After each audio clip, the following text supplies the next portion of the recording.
Hi there, beautiful souls. So lovely to be in this space again with you all.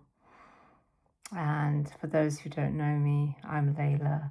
And this is either on Facebook, you're watching me, or you're watching me on my YouTube channel on Layla Stasia.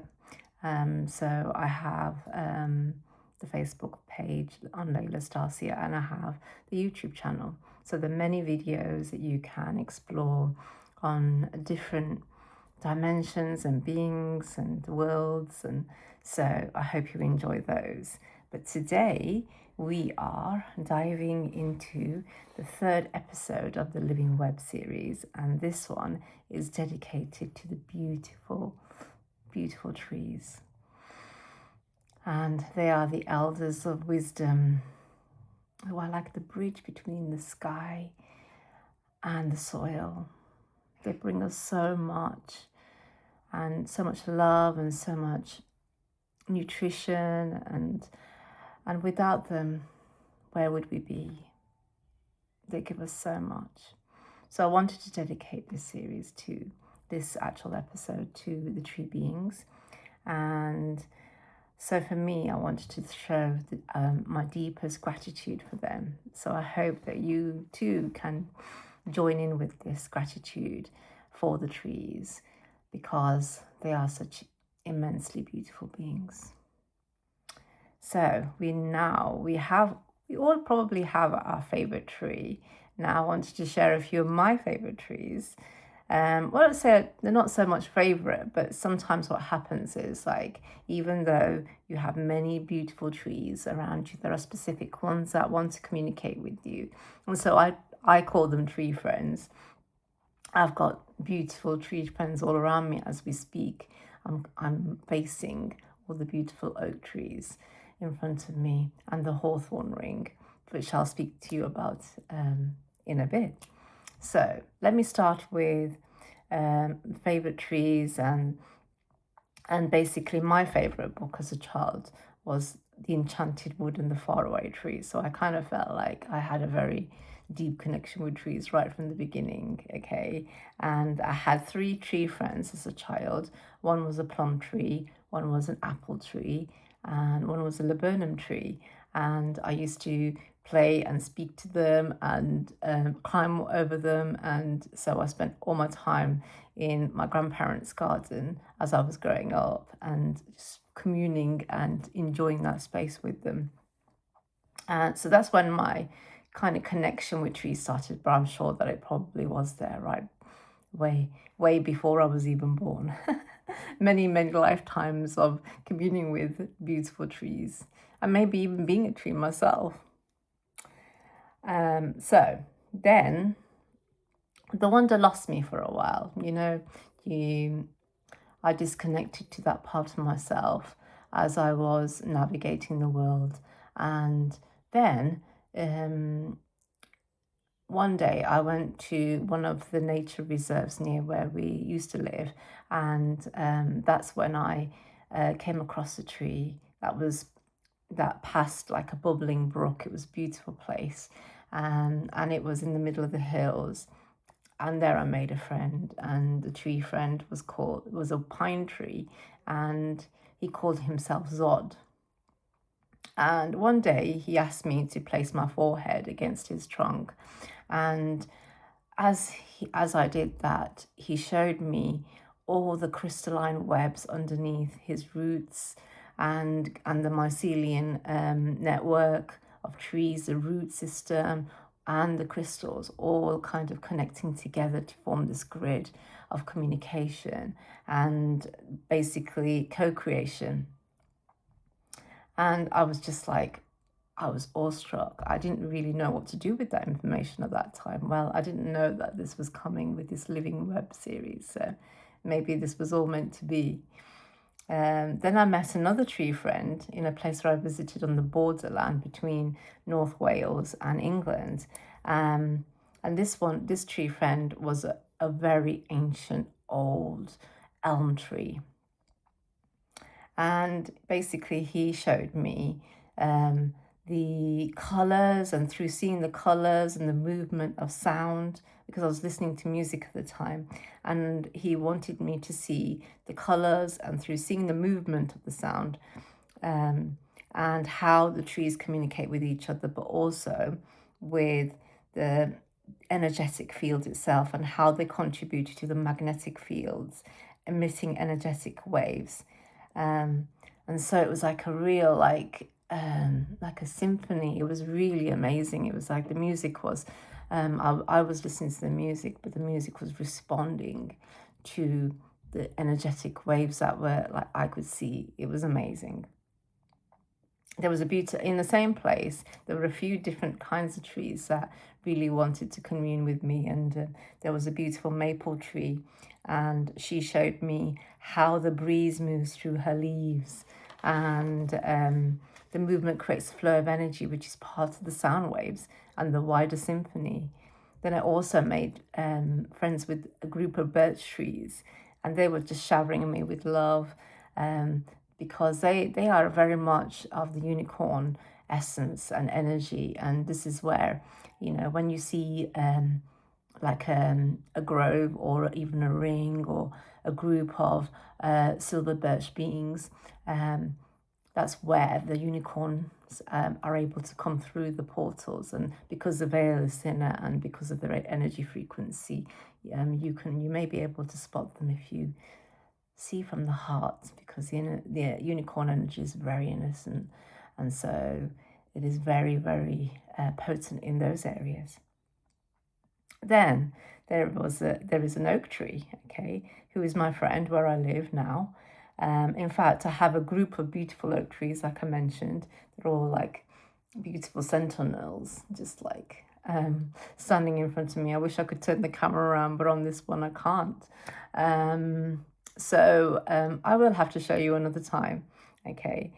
So I converse with them, and but the one that I connected with first was the one just there, and he is a beautiful oak tree, but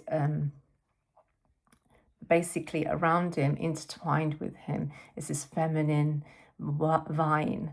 And so basically his counterpart of the vine, and they communicate together as a union. And basically this tree is a portal. He has a doorway. He is the doorway between worlds, him and his counterpart, the feminine vine, together. And so him and his consort helped me with the creation of this home. And so this house, she's called Hesea, and we watched her rise. So basically she's called the one who rises. So in front of our home is a ring of hawthorn, and the hawthorn trees, these are a ring. So these are where they're basically fairy trees, and they're portals to other worlds and frequencies found at threshold places. I regularly perform ceremonies and gift the fae on the full moon or the new moon or any of the celestial cycles, just to offer my gratitude and love. Yeah, I just really feel that they help me so much, and they have helped me so much in even the creation of Hesea and being here. So, because these are very kind of, they are very sacred lands where I live too. So the very potent energies of the trees. And we have rowan trees here too, who are like the protectors. So let's dive a little deeper. Let's go into a little bit more about the trees. So trees hold such a unique position in the living web. The roots speak with the mycelium and the crystal realms below. Trunks anchor the energy of earth, and branches and leaves communicate with the wind and the sun and the sky beings above. Their role in the living web is to share nutritional messages through the mycelium network, regulating our breath between us humans and the earth, holding memory fields of the land and acting as portals of stillness and wisdom. The nervous system and the mycelium network, at the fundamental level, our nervous system and the mycelium network are remarkably similar structures and function. Neurons in our nervous system transmit information via electrical impulses, connecting our brain, our body, and our senses. So mycelium, the underground fungal network, also transmits signals and nutrition and chemical messages across vast distances in the soil, connecting trees, plants, and even entire forests. Both systems operate on subtle but energetic frequencies. So our nervous system, in a sense, is sensitive to electromagnetic fields, vibrations, and chemical signaling. So mycelium communicates not just physically, but energetically, responding to environmental cues and the life force vibrations of plants, water, and even human presence. So neurons adapt to experiences and the neuroplasticity. Now that's a big word, okay? What it means is when our neurons rewire themselves in response to the input that we have. And that's when we have the most adaptability to be able to change fixed beliefs and patterns within ourselves. Okay, that's what it means. So myceliums adapt by redirecting resources where they are needed, healing stress plants and maintaining ecosystem balance. So how can we access the mycelium network? And this is we feel like we can walk barefoot in the soil and the moss and the forest floors, feeling the texture of life moving beneath our feet. Or you can notice how our nervous system responds. Your nervous system, your heartbeat, your breath, tingling sensations. And you really feel it when you go into a forest or even a place where there's so many trees, like a woodland, or you really feel that change within you. I always do. I always feel like there's something else. I feel very kind of disconnected to the kind of like things that are going on, the matrix, whatever you want to call it. And I feel so kind of tapped into this other world. And I feel like my whole body responds to that. So these are the gateways to the mycelial connection. With deep rhythmic breathing activates the parasympathetic nervous system, making it more receptive to subtle signals. So visualizing, so you can basically access through your breath, or you can do it through visualizations, your nervous system as roots reaching down into the soil and intertwining with the mycelium threads. Now you kind of think of your nervous system just in your brain, but your whole body has a nervous system. It kind of that's generated in a way, and then all these like nerves, like wirings all across your body. So you can imagine that all rooting into the mycelium threads beneath you. Okay, and then the mycelium responds to vibration. So you don't need to kind of really think about it. It's just about setting your intention, just tuning in, asking a question, to feel its movement or wisdom and guidance. All you need to do is ask. All you need to do is connect. This can be accompanied by sound or humming or toning or even silence, just to basically attune your frequency to the living web. Spend time in ancient forests near tree roots or areas rich in fungal life, and pay attention to synchronicities, sudden insights, tingles in the nervous system, or a sense of communication. These are signals of alignment with the network. It's so important to go out and just be. And I mentioned my tree friends. It would be so good. I mean, I don't know if you too have tree friends, but just to go and see which tree wants to communicate with you, which one of them wants to share something with you. It might just be energy, love. After connecting, record the impressions, sensations, or images in a journal or through art or any kind of creativity. This helps your nervous system to integrate the network information, transforming it into embodied wisdom, so that you can basically just ground in that and bask in it. So why does it matter?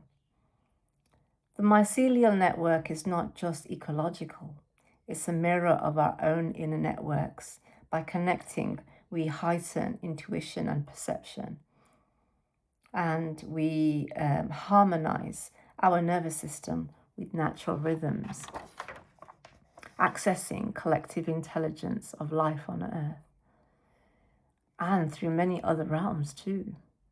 Think of it as a dance between your neurons and the threads beneath the soil, and a consciousness of a communion with life. So in this final segment of this transmission, I wanted to dive deeper into the mysteries of the tree beings in Celtic. So there's many different cultures. I've kind of have the Celtic kind of lore, but we have so many all around the world. You'll always find some connection with tree beings all across our different cultures and history, and especially with indigenous beings too. But in the Celtic lore, the tree spirits or fae spirits are called Shi-Draw, but the she is spelt S-I-D-E, so it kind of looks like Side, but actually it's she is pronounced, and Dreho. Later in Greek mythology, they were called dryads. Okay, their roles are acting as caretakers and protectors of the forest and the woodlands. So they're the tree spirits. So we're going to consult with the dryads. We're going to use the Ogham Oracle deck, okay, and we're going to use the Faces, the Celtic Oracle of Faces of Woman Spirit, and it's called the Celtic Oracle of Avalon, okay. So we're going to use them. The Ogham, just in case you didn't come across that word, is the early medieval Irish alphabet, whose 20 letters were traditionally associated with the specific trees or shrubs.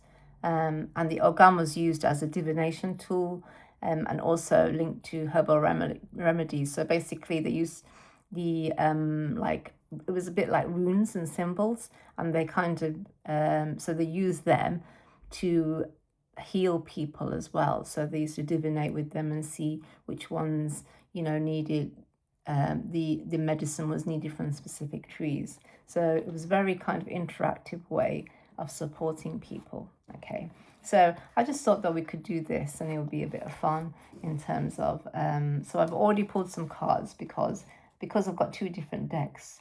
They were a bit hard to shuffle, and I really wanted it to be equal from both decks. Okay, so I have here, so these are from the Ogham Grove Oracle, this kind of design, okay, and this kind of design is from the Avalon cards, okay. So the first one I had here, okay, let me just put these here so that they don't fall away, okay, so I can hold them, and I'm going to just consult with the book. So the first one is sail, okay. I don't know whether you call it sail or saya al, okay, and that means willow. She's the willow dryad, and that's the symbol. See this here, that is a symbol, a bit like runes, So they used to put the shape on those onto different things like wood or different kinds of divination tools, basically. So they're not in any particular order, so I'm just kind of finding out where sail is. So sail, dryad of the willow tree, and it's the fourth tree of the Ogham Grove. Sail helps you reflect upon your memories, remember who you are, love That's who you are. The trees of the water's edge, offering shelter to the salmon of wisdom. Sacred to the 9 muses, the daughters of memory, whose breath keeps warm the cauldron of Anwin. One center of being and the compass of our soul. Reflections upon water, ripples of memory, retrieving aspects of self, sacred waters and maidens of the well.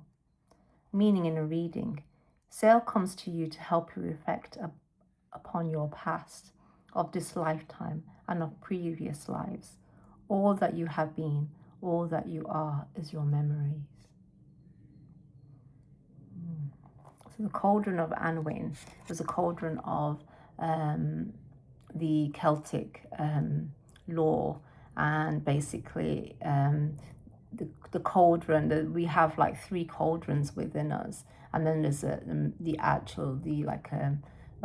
cauldron of spirit and other worlds. So, and they basically said that we had 3 cauldrons within us. So one is our pelvis, stomach area, one is at our heart, and then one is at our crown. And the point of the cauldrons is to keep them full and upright throughout our journey of life. So cauldron of Anwin is like the mystical cauldron in the other worlds. Anwin is a place of the other worlds, like the a bit like the Summerlands, you know. So it's another word for them, but this is like a Welsh, the same mythical lore. Well, mythical stories, but stories of myth and legends. Okay, so I'm going to mix it up a bit. I'm going to go to the other book. Okay, so we're going to do the hawthorn next.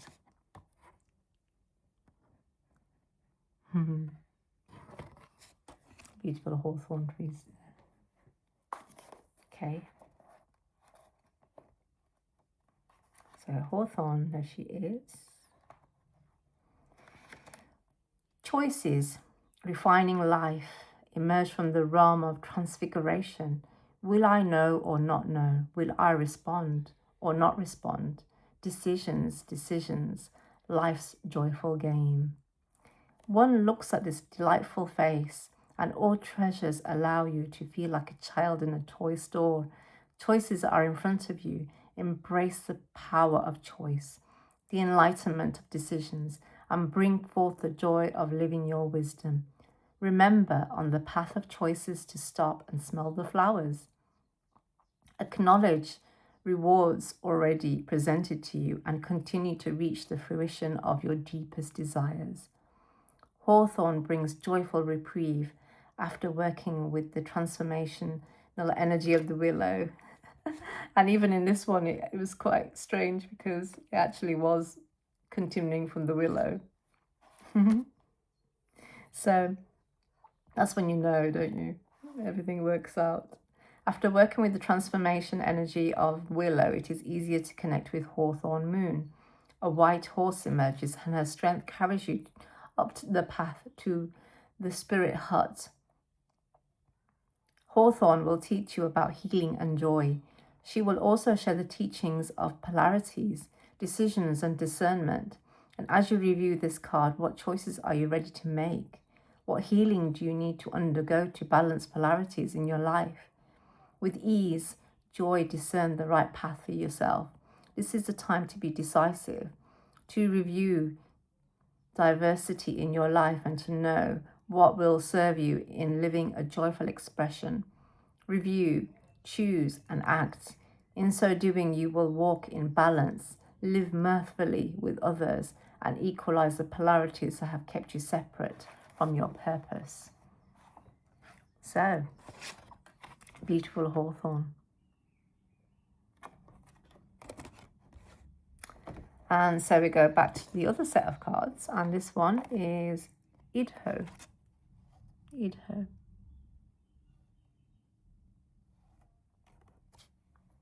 Idho is a yew tree.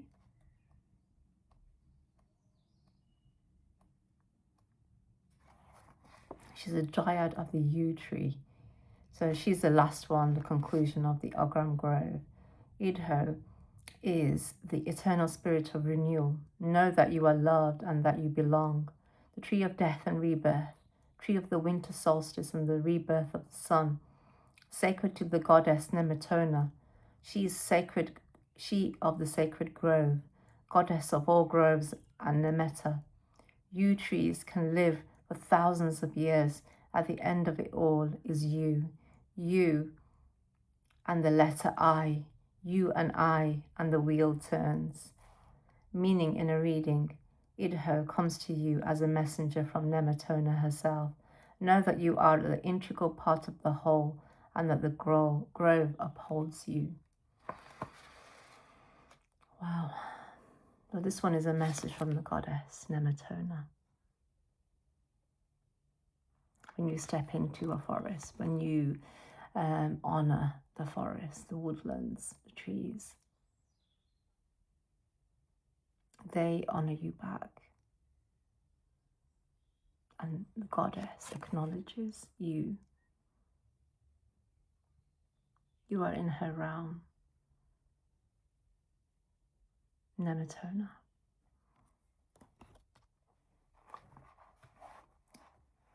So, Nemetona is the goddess of the sacred grove. So, maybe if you wanted to look more into Nemetona, I think weirdly enough, like years ago, I actually did a little story about her. So I might have to dig that up and see. But yes, okay. Holly is the last one. She looks very bright. Okay, Holly. Holly teen. So, talented one, express through me the light of the goddess. Easy to see, balanced and truth, for all to use. Holly, your energy we all will muse. The day of the inner world is beautiful, fresh air, summer enjoyment permeates the atmosphere. Bliss under the moon is felt. Sweet aromas of grass and flowers infiltrate every breath you take. And as you cross the lake with anticipation, the new moon awaits. Will she be a sleepy, slow energy, gingerly stepping into her crest and quietly seeking permission to speak with her? Greetings, she exclaims. Her exuberance is shocking. You think, I sleep, yet I am awake, she laughs. My eyes may be closed, but I am alert. I have eyes in the back of my head. My ears are attentive even when I sleep. I know the needs of humanity, and I am ready to respond to these needs in a split essence of a second. Holly Moon is quite energetic. She jubilantly leads you through a month of her activity. Lions roar, horses race, Holly reveals her face, bright yellow with peacock feathers. The eyes in the back of her head adorn the mask. She teaches of healthy ego, self-confidence and recognition, and the power of truth, commitment and approachability. Holly asks all, are you approachable? This question opens to the power of learning how your face expresses your confidence or fear, and how your face depicts your emotional shields or your open heart. Holly will teach of giving and receiving, so you might fashion your desires into realities and express them on your face. Learn to express your talents. Nothing of yourself must hide. Life is a journey, not to be ignored. The feminine paths are open, no longer to be behind closed doors. Holly has brought the know-how to enhance the path of truth, healing, intuitive knowing, and essential expression of your authentic self. She's very bold, isn't she? And I guess that's what you're being called to be, with the goddess behind you. So this was all about basically meeting your self. Remember who you are. Remember why you're here. Your path. Hawthorn. The confidence, the light in you, the jubilance, the kind of like celebration of you. And the feminine comes up here too, the feminine goddess. And then she comes again in this one, Idho, and with the yew tree. And she reminds you, the Matona reminds you that she is here for you. Yeah. By honoring the trees, by honoring the nature, the forests, and by paying reverence to them, you are part of her and she's part of you. And then the boldness with her at your back, you know, you can be like the lion roaring. You can go with who you are, show it on your face, show it with your confidence. Step into that, step into the boldness of you. Yeah. I hope that you enjoyed this beautiful reading that we just did, and I hope you enjoyed this transmission of our wonderful, beautiful trees. I love them so much, and I know that you do too. Those that you're watching and you feel it, I know that you feel it because you feel them within you, because we're all one. So I hope that you enjoyed this transmission, the honoring and the gratitude to the trees. And really, I could have gone on and on about the trees because there's so much, and I was kind of having to kind of focus on specific things. Otherwise, we would have gone into so many different subjects. You know, there's so many more things about the trees, like the world tree and the tree of life, and so there's so many aspects of the trees, you know, that we haven't yet explored, but there's so much for you to explore if you wish to do that. But I just leave you with this thought that just go outside and commune with a tree. Just spend time with that tree, listen to that tree, and just enjoy each other's company and see what happens. See what happens. So I leave you with that thought, beautiful ones. And if you like my videos, just I would really appreciate you liking and subscribing, because that just means that my channel will grow. And so I really enjoy speaking about all that I do, because it just comes through and I just feel like I want to share with you all. But there's anything you want to know specifically, or you would want to just communicate with me, I would love to hear your comments.